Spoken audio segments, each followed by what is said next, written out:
program is designed to develop and to test digital formats for the historical civic education. It uniquely combines remembrance, historical learning, and new technologies. It thereby provides orientation for today and strengthens a democratic society that is inspired and, we believe, also challenged by the digital turn.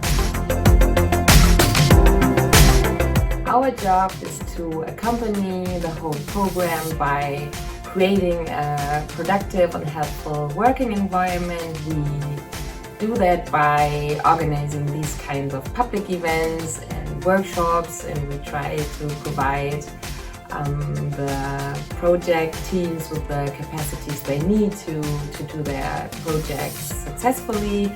And we also try to have some fun because you need some passion to do a good job, I would say. Exciting, because doing something the first time is always exciting, I would say. Well, the first year of the funding program was a learning experience, both for us as a foundation and for all the partners involved. It was a high-yielding program, and we've harvested many inspiring projects. Our project is called The Game Is Not Over, a serious game for radicalization prevention. It's a game that's going to be played in school classes or other youth groups where they can get to know other biographies, the biographies of people, students, and I think what is special about it is the fact that we use social media systems, like we're going to program an own application that they can use that combines social media skills, like, for example, WhatsApp, but also Instagram and Snapchat and other social media activities, where they get to know other people and can learn about how radicalization went and what it has to do with historical events. In Rememory Interactive Local Stories, a group of students are taking on the roles of the explorers of complicated past. They are preparing multimedia reportages on the local history of their places of residence between 1918 and 1948. Their efforts are focused on intergroup relations and challenges such as nationalism, anti-Semitism, violence, migration, but also on confronting them with today's political and social issues. We undertook the task of making a prototype of the interactive film about life in Poland, in a Polish Jewish small town in eastern Poland before World War II. We wanted to use original sources, show the fate of real characters, but also make the story more universal. The challenge was to build a narrative about the ordinary life in a way that would be attractive to young people, so they would actively participate in discovering the world that no longer exists.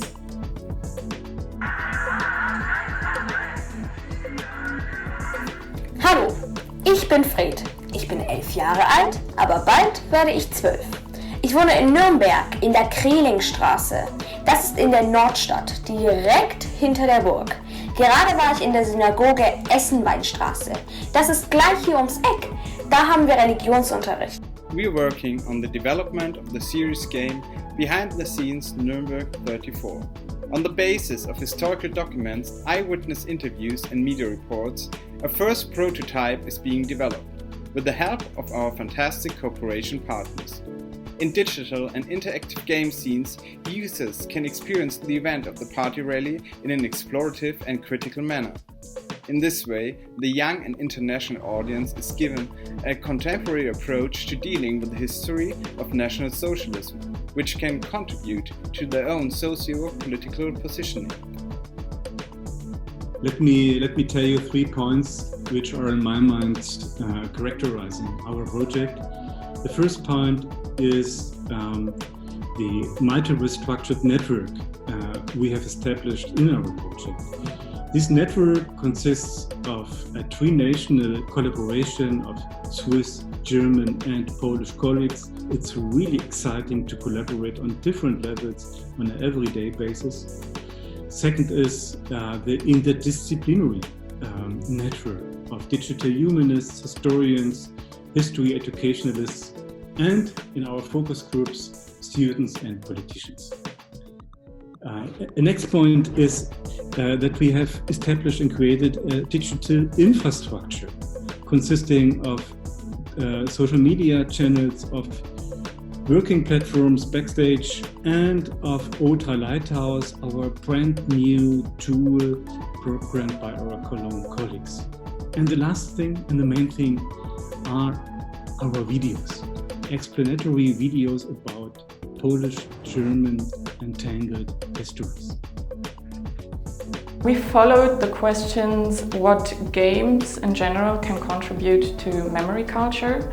That's why we hosted an event in June 2020, the Pitch Jam Memory Culture with Games, where we connected game designers with historians and people working in memory culture. More than 60 participants exchanged views, swapped ideas, and self-organized in 7 groups to create innovative game concepts and engage with Germany's National Socialist history in a way that is both respectful and playful. Digital memory is an opportunity for us to build bridges between the digital world of games with one of our most pressing issues in society, remembering the past. Digital memory is an opportunity to share with the world on a mass scale and in an attractive way thousands of priceless, unique historical sources, personal documents, photos and stories of witness of history. But my organization, Karta Center, has been collecting for 38 years. Digital memory is an opportunity for us to help digital games reach their full potential as tools for historical civic education. It's a matter of saving the experiences from the past that might be lost otherwise and making them more accessible, provided that solutions to the digital exclusion problem will be refined. Thanks to digital memory, we got to know a large network of interesting people and innovative projects. In the future, we will benefit from this wealth of experience. We've learned a lot within the work process over the past few months, and we found a well-running routine for implementing our ideas. The only thing we would do otherwise would be to leave out COVID-19. We'll probably plan our Pitch Jam event as a digital event right from the start. I would focus more on different digital interactive tools which can help in telling stories in more engaging way. I would like to do 2 seemingly contradictory things at the same time. Try to get more support from the local community to go deeper into the secrets of the city, and at the same time to immediately look outside it for evidence of the universal experience of the Polish Jewish community. Our participants of the Pitch Jam were really creative and really ambitious, and I think we would plan more time for them to maybe even create full-fledged gaming prototypes. Well, the foundation EVZ has strived for new forms in historical civic education. So we can expect this type of trainings to be activating, to be enabling, to be highly individualized, and to have a learning experience for especially younger people, but also older ones, and to broaden their horizons and their approaches to understanding history and remembering maybe adequately in a digital society of today. Digital formats can work as a bridge, linking together different generations of students on different continents, bringing together different styles of teaching and learning, and not at least different approaches in exploring the past. The future of historical civic education will be playful and more involving than before. What we can expect is unfortunately growing pressure from right-wing radicalism, and therefore we're in urgent need of finding ways to deal with it. a huge chance to get in touch with the digital generation, that the generations that are not used to use digital stuff in their daily basis, that we have like a chance to meet with younger people at a certain point where they have to learn stuff, like maybe about like the topics that we are dealing with, but the non-digital generation has to also learn stuff from the younger generation that are digital natives. Marco, do you think that the corona pandemic will be an accelerator for new digital formats in historical civic education? Sure, I think so, yes. It is already a boost for these type of formats. It is also been a great training field for all of us.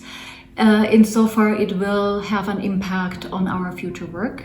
However, we believe that people-to-people contacts will remain immensely important, and we don't want to substitute one with the other.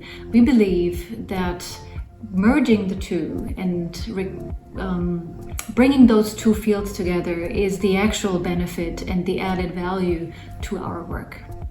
Corona has made public funding of digital projects much easier. I think we are at the very beginning of a new era of innovation. New methods, new ideas, new ways of getting in touch with history. Corona pandemic will greatly affect the development of tools and programs for the historical civic education. First of all, it will force teachers to acquire new competences and skills, but ultimately it will greatly accelerate the desire of young people to escape from the virtual school. We already see that a lot of resources are redirected towards digital programs, and that will not vanish away, so that we think that there will be a long-lasting effect. Our plans are to open up the program based on the experience we had with the Polish and the German applicants and projects. We want to open up and to expand the opportunities to other countries and applicants so that we have even more projects to select from and have more countries in the program.